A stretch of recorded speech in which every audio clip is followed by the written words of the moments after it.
Інспекція центрального району. Проводимо масове роз'яснення роботи щодо пічного плану. Візьміть, будь ласка, листівку.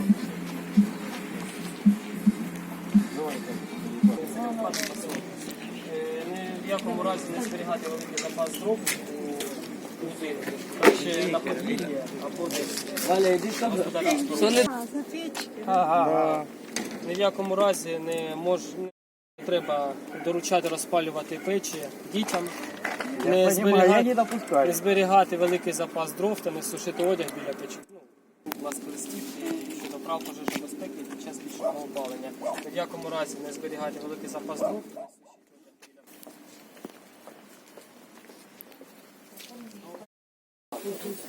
Потому что оттуда вы достаете вот это все, правильно? Вот отсюда я достаю, да.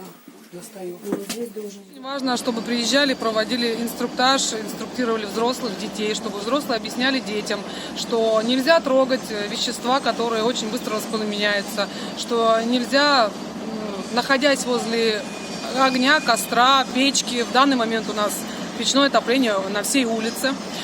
Нельзя, чтобы дети туда подходили, когда нет взрослых рядом, чтобы они не пытались разжигать сами печку, топить и тому подобное.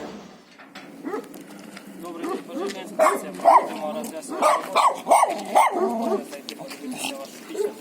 Ми, пожежна інспекція центрального району, проводимо масове роз'яснення роботи з мешканцями. І зараз проходимо будинки, дивимося, як саме мешканці центрального району готуються до осінньо-зимового періоду. Відстань потрібна від печі 0,7 метрів, від опалового 1,25 м.